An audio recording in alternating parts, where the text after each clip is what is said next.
Yeah మీరు అన్నట్లుగా కొంత త్వరితగతిన విచారణ అనేది జరగాల్సిన అవసరం ఉంది. ఒకసారి నేను రవికిరణ్ గారితో మాట్లాడతాను. రవికిరణ్ గారు నమస్తే సార్. నమస్కారం నవీన్ గారు. ఏం చెప్తారు రవికిరణ్ గారు? ఇంత పెద్ద మొత్తంలో ఆస్తులు ఒక్కొక్కటిగా బయటకు వస్తున్నాయి కదా, ఇవాళ 100 కోట్లు అని చెప్తున్నారు. ఇంకా ఎన్ని బయటకు వస్తాయో తెలియదు. వారికి కూడా బినామీలు పెట్టుకున్నారంట. వీరే ఎవరికైనా బినామీనా అని అనుకుంటుంటే వారికి కూడా బినామీ అని అనుమానంతో కొంతమందిని విచారిస్తున్నారంటే ఏ స్థాయిలో వీళ్ళ అవినీతి సాగింది అనేది కనిపిస్తోంది కదా. నవీన్ గారు, మీకు తోటి ప్యానలిస్టులకి ఏబిఎన్ విషయాలందరికీ నమస్కారం.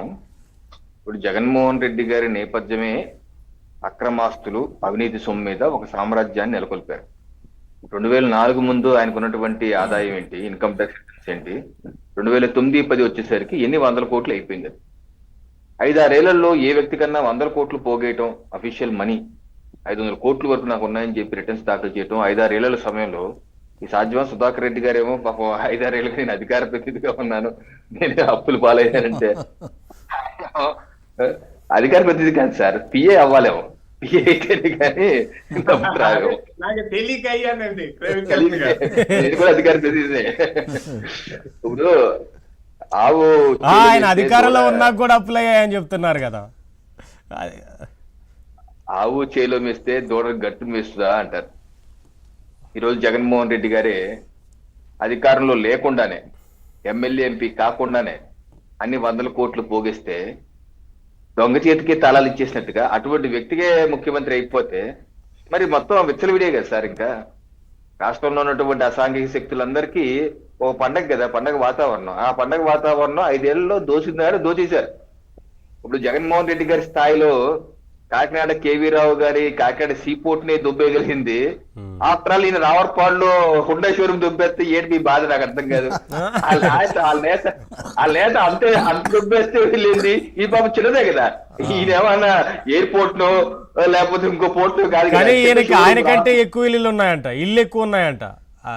జగన్మోహన్ రెడ్డి గారి కంటే ఎక్కువ ఇల్లు చాలా నగరాల్లో పెట్టుకున్నారంట. అంటే ఇప్పుడు ఇది ఏదో కొత్త స్టోరీ కాదు సార్, నాకు ఇది ఎన్నో స్టోరీలుగానే ఉంది. గతంలో మనం విన్నాం. నారాయణ రెడ్డి, సూర్యనారాయణ రెడ్డి, వైఎస్ రాజశేఖర రెడ్డి గారి పిఏ, సూర్యుడు అంటారు అందరూ. నారాయణ రెడ్డి నుంచి నాగేశ్వర రెడ్డి వరకు పేర్లు కూడా కలిసి చూడండి, కథ మాత్రం సేమ్ టు సేమ్. ఇప్పుడు వైఎస్ రాజశేఖర రెడ్డి పిఏ నారాయణ రెడ్డికి ఆస్తులు 2012-13లో ఆయన్ని అరెస్ట్ కూడా చేశారు. ఇది అక్రమాస్తుల కేసుల్లో. ఆ తర్వాత కేసు ఏదో నాకు తెలియదు కానీ అరెస్ట్ కూడా అయ్యారు. ఏసీబీ సిబిఐ కేసులు కూడా అయినాయి. మరి తర్వాత ప్రోగ్రెస్ ఏదో నాకు తెలియదు. అక్కడ నుంచి మొదలు పెడితే ఈ రోజు జగన్మోహన్ రెడ్డి గారి పిఏ నాగేశ్వర రెడ్డి నుంచి నాగేశ్వర రెడ్డి వరకు కథ అదే కదా. అప్పుడు పిఏ డబ్బులు దొబ్బేశాడు, అక్రమార్జన. ఇక్కడ ఇప్పుడు పిఏ అదే చేశారు. కొత్త ఉంది, మిగతా సేమ్ టు సేమే కదా. సో వాళ్ళ మోడస్ ఆపరాండి అని అటువంటిది. మొత్తం ఏదైతే గజ దొంగల బ్యాచ్ అంతా ఒక చోట చేరిన విధంగా ఆ రకంగా పోగేసుకుంటాం. ఇందుకల్లో అందులేదు సందేహం వలదండి. ఎందెందు వెతికినా అవినీతి అందంతే కాదు. మీరు తొవ్వే కొద్దీ మీరే ఆశ్చర్యపోతాం. అమ్మో ఇలా కూడా చేస్తారా? ఇప్పుడు చూడండి, మీరు అన్నారు ఒక పిఏకే యజమాని కన్నా ఎక్కువ ఆస్తులు ఉన్నాయంటారు. ఒక పిఏకే యజమాని కన్నా ఆస్తులు. వైవి సుబ్బారెడ్డి గారి పిఏ చిన్నప్పన్న, అతని పేరు మీద ఎన్ని ఆస్తులు ఉన్నాయి? విశాఖపట్నంలో ఆస్తులు ఎలా పాజిబుల్? అతని జీతం ఎంత? 15,000 ఎంతో. మరి అతను ఎలాగా 100 కోట్లు ఎలాగా వచ్చాయి ఆస్తులు? విశాఖ ఆస్తులు అంటే, ఇక్కడ ఆస్తులు అంటే అందరూ వాళ్ళయ్యా లేకపోతే వాళ్ళకి బినామీలా? అదే అన్నాను. ఇవన్నీ ఏంటంటే ఇది ఒక మాఫియా సామ్రాజ్యానికి ఒక అధిపతి లాగా ఒక వటవృక్షం వేళ్లు ఎక్కడి వరకు వెళ్తాయంటే కింద నుంచి పై వరకు, పై నుంచి కింద వరకు వెళ్ళిపోతాయట. వేరేదో కొమ్మేదో చెప్పలేం. ఆ మధ్య బెంగళూరు వెళ్ళాను, అక్కడ పెద్ద చెట్టు ఉంటది. ఆ చెట్టు చూస్తే వేరు ఎక్కడుందో చెప్పలేము, కొమ్మ ఎక్కడుందో చెప్పలేము, అలా ఉంటది. ఆ పరిస్థితుల్లో అసలు ఎవరు స్టార్ట్ చేశారు, ఎవరు ముగించారో తెలియదు. ఒకరు మించిన మరి 2 సంవత్సరాలు కాదు సార్ రవికిరణ్ గారు, 2 సంవత్సరాలు అయిపోయింది. మరి మీకు సమయం సరిపోతుందా ఎంత ఉంటే? ప్రొక్రేలతో తొవ్వే కొద్దీ బయటపడుతున్నాయి. మీరు ఇది ఎక్కడైనా సరే పులి స్టాప్ పడాలి, పులి స్టాప్ పట్టకుండా అవకాశం. ఇప్పుడు ఈరోజు చెప్పండి సార్, పిఏ గురించి మనం ఇప్పుడు ఊహించా ఇలాగ వస్తుంది 2 ఏళ్ళ తర్వాత అని. ఈరోజు చూసి నిర్ఘాంతపోతున్నాం కదా. ఇదే అనుకుంటాం, రేపు డ్రైవర్ వస్తాడు బయటికి, అది ఇంట్లో పనిచేసే పనులు వస్తాడు బయటికి. సో ఈ రకంగా దరిద్రంగా రాష్ట్ర సహజ వనరుల్ని, రాష్ట్ర ప్రజల సొమ్ముని సహజ వనరులు దొబ్బేయటమే కాదు, రాష్ట్ర ప్రజలు రావర్పాడు రింగ్ ఆయన హుండై షోరూమ్ అని చెప్పి పేపర్లో రాస్తున్నారండి. ఒకవేళ అదే నిజమైతే దుర్మార్గం కాదా అండి? అంటే రాష్ట్ర ప్రజల యొక్క సొమ్మును కూడా మీరు కాజేస్తారా? ఇంకోటి ఎక్కడో ఏదో సెటిల్మెంట్ డబ్బులు తినేశారట, ఎక్కడో 40 ఎకరాలు తినేసారని వస్తుంది పేపర్లో. అయినా నిజమే అయితే కనుక ఈ దుర్మార్గం హతిరాంజీ కాదండి? అంటే మఠం సహజ వనరులు భూముల్ని హతిరాంజీ మఠం భూముల వ్యవహారంలో కూడా జరిగిన ఇది కూడా వస్తుంది. జరిగింది అంటున్నారు. ఏదంటే సహజ వనరులు తినేస్తున్నారు, రాష్ట్ర ప్రజల యొక్క సొత్తుని లాగేస్తున్నారు. ఏంటి అసలు మీరు మనుషులా రాక్షసులా? మీరు మనుషులా రాక్షసులు? ఏం పిచ్చ పట్టుకుందండి, డబ్బు పిచ్చ పట్టుకుందండి మీ అందరికి? ఒక మనిషి బతకటానికి పోవటానికి ఎన్ని వందల వేల కోట్లు కావాలి మీకు? అందరి ప్రజల యొక్క డబ్బులు తినేసి ఏం చేద్దాం అనుకుంటున్నారు? అంటే బకాసురులుగా మొత్తం ప్రజలందరూ డబ్బులు తినేస్తారా?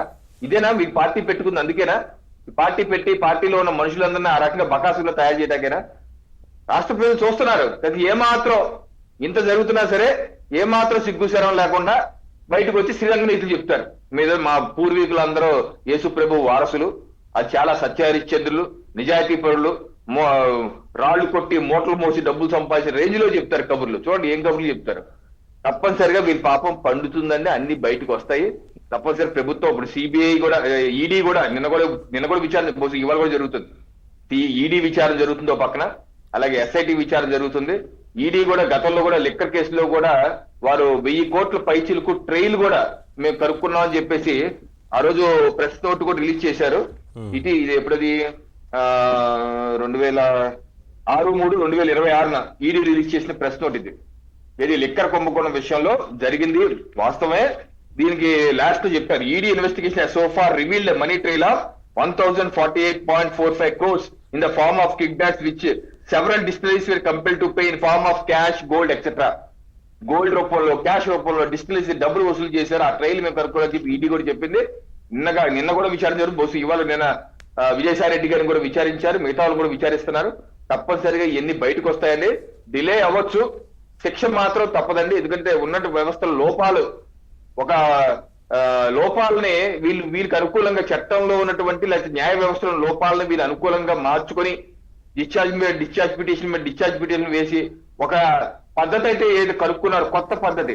ఏది న్యాయ వ్యవస్థను కూడా తిమ్మి బమ్మిరి ఉక్కిరి బిక్కిరి చేసి తెలియని రౌండ్ అప్ చేసి కన్ఫ్యూజన్ ఎవరు కొట్టేస్తున్నారు. న్యాయ వ్యవస్థ తేరుకోవాలి అనేసి పిటిషన్లు వేశారు. న్యాయ వ్యవస్థ చెప్తున్నారు, సిబిఐ మీరు